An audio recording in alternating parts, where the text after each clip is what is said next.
Hey, how you both doing today? Great. How are you? I am doing well. Thanks so much for joining me. We are here to talk about Switched today, which I'm really excited to dive into because I have to tell you, I have an 8-year-old and a 5-year-old, and they absolutely loved this film. So, my first question for you, I'm going to start with Alexandra. If you could give us an elevator pitch, because there's people watching who might not know about Switched, what would you tell us, about the film? Okay. I'm Alexandra Boylan, and Switched is about two girls in high school. One's the bully, and one's the girl that she bullies. And the girl that she bullies prays that the other girl would know what it's like to walk a day in her shoes. And they wake up switched, and they go on to find empathy and love and compassion for each other. That was a great recap of the film. And I have to tell you, my kids loved it. They loved it. I mean, they felt like my 8-year-old wanted to watch it again the next day. She said, "We got to watch that again." And so we did. She watched it twice in a day. And everything you just described, the prayer, right? That this girl would know what it's like to walk in, in the other character's shoes. I think a lot of us feel that in life many times. We wish other people would understand what it's like, right? So tell me, Andrea, what was the impetus for this? Like, where did this story come from for you guys? Well, I think it came from our own, a little bit from our own experiences, in just feeling misunderstood as people. And Alexandra and I are both ministers' kids, and there's a lot that comes with that title when you go to middle school and high school. So we each experienced it, I think bullying and just maybe assumptions in unique ways about who we are and what we are, and not even a lot of times getting the chance to express who we are, because I know people used to say, "Aren't there angels in your front yard? Aren't you just perfect all the time?" And you never felt like you fit in. So I think that was kind of the background of, how do you talk about those kinds of issues when you're a teenager and when you feel so misunderstood and all you wish is, quit picking on me. I wish you could get where I'm coming from and what this feels like for me. Yeah. Okay. So let's talk about that a little bit. Pastors' kids. Okay. The whole PK thing, right? And I've known so many pastors' kids who were wonderful kids, didn't get in trouble, but there's always like this stigma, or that, like what you're describing here, this sort of discussion of, oh, the pastor's kids are rebelling, or and so you guys are sisters, obviously, too, which is a detail we should talk about. And I love that. I love watching siblings kind of move into Hollywood and do things. You've got the Kendrick brothers, the Irwin brothers, and we've got you guys, which is great. But what is that like, the intense scrutiny? And I guess I'll go to you, Alexandra, on this, of the church community and the community sort of looking at you as pastors' kids. Yeah, I remember it very vividly. I mean, I was bullied really bad as a kid, and one of my experiences was having to go to the basement of the church to pick out my clothes, because we were in a very affluent town, but we were the minister's kids, so we weren't so I used to go to school with these clothes that I picked out of the basement of the church, and the kids would bully me, and I was like, if only they knew what it was like for me to have to go to the basement of the church and pick out the clothes and not get to go to the mall. Like, that was a lot of what we talked about Switch, like the empathy of, like, if we could walk a day in that person's shoes, they're already going through enough. We need to love on them instead of make fun of them. I definitely had a lot of people like, you're perfect, and I'd be like, I'm not perfect. I'll prove to you I'm not perfect. But I will say my parents were really awesome about letting us find our faith. And my father was very aware of what happens to ministers' kids. And we were really blessed to he kind of let us find it on our own without pushing it. Like, I remember being rebelling as a kid, being like, I'm not going to youth group anymore, Dad. I'm not going. And he was like, okay, you don't have to go. And I was like, I don't. And then, of course, I'm like, well, wait, I want to go. Yes. Once I got what I wanted, I was like, well, actually, I do want to go. But I just get away with what I want. You want to do the opposite of what your parents want, too. I mean, that's like the natural thing for, I think, a lot of young people to want to do. And in this case, I want to get back into your stories a little bit, and I want to talk about how you both moved in this direction of movie making, which is really fascinating in light of your backgrounds being pastors' kids. so in talking about Switched, a lot of the themes we're discussing here, the bullying, the misunderstanding other people, just the way we treat people, this month we're talking at Pure Flix, when this is airing here, a lot about love, right? And loving other people. And I think when we think of Valentine's Day, we think of romantic love, but there's all sorts of different types of love. And when you look to scripture, yeah, I mean, Jesus tells us love God, love others, right? Those are the two biggest commands. So when you look at this film, Andrea, what are you hoping that parents and kids, not just kids and young people, but parents as well, take away from this movie? Well, certainly, I agree that different definition of love. I think all of us and Hollywood for sure has sold us this sort of fantasy love. And if you really look at the way that Jesus defines love, it's really hard. It's not hearts and balloons and flowers all the time. It's actually really hard. And I think that the Switched movie allows us to explore how challenging it is. There's a line I love that Cassandra says when her brother's like, you can love, but you need to have boundaries. And she says, I don't know how to do that. And I feel that. I'm 48 and I feel like sometimes I'm like, I don't know how to do that. So how in the world does a 15 or 16-year-old really know how to love the way that Jesus gives us that example to love? So the movie really, I think, helps us just kind of ask those questions in a unique way. And it's so unassuming. Isn't it fun? Like, it's fun to watch a movie where you don't expect at the end to go, ooh, I got to think about this. Maybe I need to apply this to my life. It wasn't, just an opportunity to kind of escape. It actually, it brings something out for each one of us about what it means to really be loving. Yeah, and what I love about the movie, it's funny, it's fun. And by the way, if you're watching this, you can stream Switched right now over on Pure Flix. But it's not beating you over the head with a message. It's entertaining you, and the message is a part of that. And that is what is so nice about it. And I think whenever you have a kid, and you know how kids are, they like to watch things more than once. But whenever a kid is like, hey, I want to watch that right now again, you've hit on something really special. And what I really want to ask you now, and I'll turn to you, Alexandra, on this. We look at culture right now. You've got a lot going on, a lot happening, but the suicide rate among young people is through the roof. Depression, loneliness, and so this movie really comes at an interesting time. What lessons do you think? Not to be redundant here, but I kind of want to speak into just what's been going on. And we know this loneliness problem that's going on and the bullying problem. But what lessons do you think today young people can take away from this? And why do you think it's so important this film is coming out right now? I know God's timing is incredible. We had no idea when we were pushing this and trying to get this movie made that he was kind of some things, roadblocks that happened that we didn't understand why. And then when the film came out, we were like, okay, God had a timing, and he was like waiting, because especially with COVID and everyone being locked in, kids being on their devices, even more cyberbullying's up. And the movie talks a lot about the power that we could use our social media for good. You can be kind on social media. Say something kind about somebody before you go to quickly judge them or idolize them or bully them. Imagine what it's like to be them, and then decide to go and do something. I mean, it's like what Andrea said. She just called us to turn the other cheek and love and love. So yeah, if someone says something you don't like on social media, take the high road, say something kind back.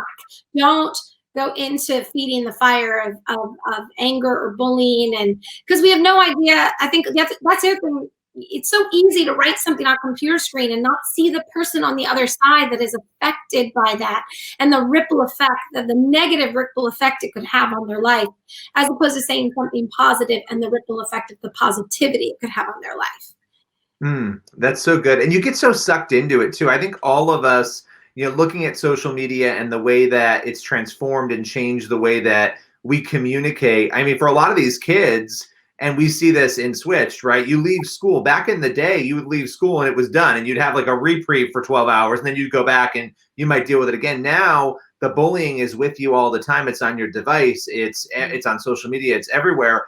And that is a dynamic, I think, for adults right now that a lot of us might not be able to really relate to because we didn't go through that, right? That wasn't part of our upbringing. It was a little different. And I think there's an intensity there. I love what you said about the love, right? Saying something kind, the ripple effect that can have. We don't often think about that, even going out of our way to message people who we know are struggling, or just check in with people. That's something that I've been trying to do more of. Now, Andrea, I want to ask you first, and I want to talk to both of you about this, but how did you end up diving in to Hollywood? You guys were pastors' kids. I know you've had a lot of interests, but what was it that made you say, okay, this is a journey that I'm going to take?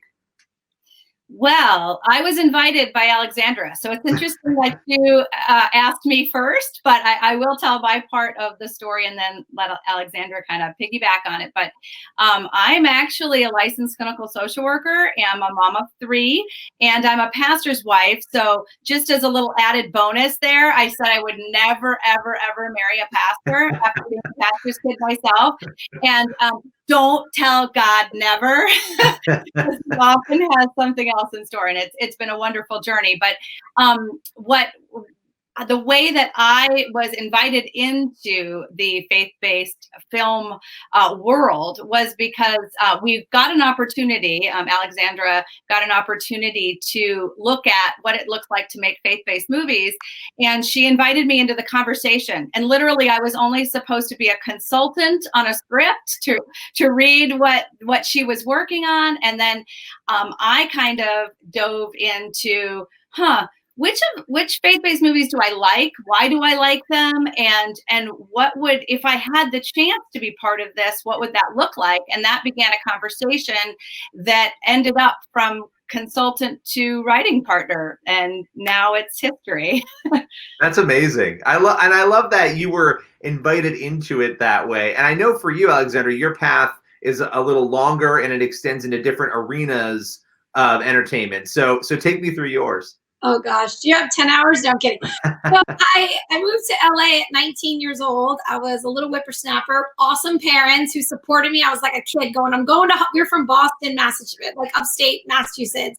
And I did a year of college per my parents' request. And then I was like, peace out. I'm moving to Hollywood. I'll be a movie star.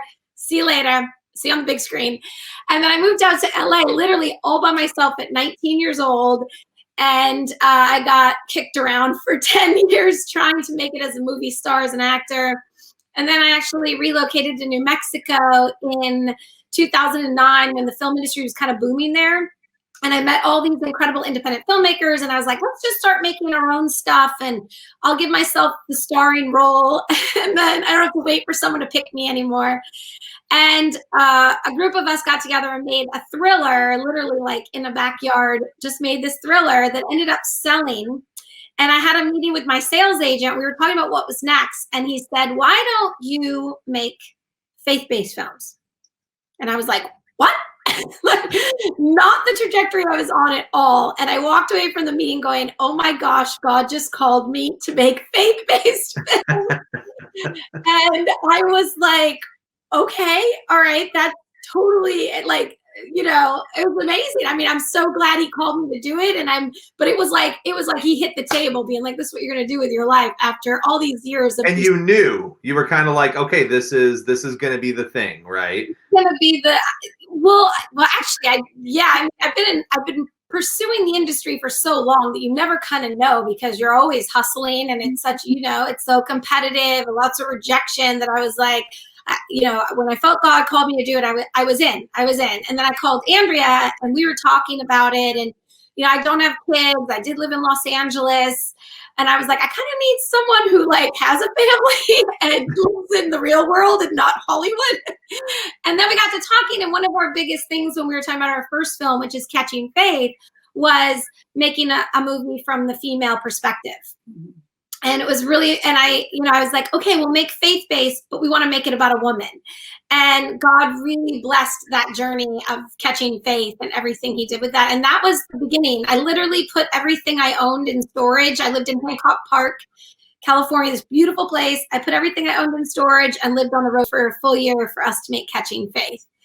And literally stepped out in faith, and then God has blessed it now I'm like, I never worry. I'm like, when God calls me to do something, I'm like, okay, I'll do it because he's got it. He's gonna take care of it. Right, Andrea? It's been amazing to see what he's done with our career. It's incredible to hear that, and I love again that your siblings, you've come together to do this, and that's phenomenal. When it came to deciding to do Switched, how was it different from the other projects, and what was sort of your confirmation, from God that was the project that you guys should dive into? Go ahead, Alexandra, because this is her passion project. The biggest thing was teen films and faith-based. Andrea and I grew up as minister kids. What was the movie I wanted to watch? I wanted to watch Dirty Dancing.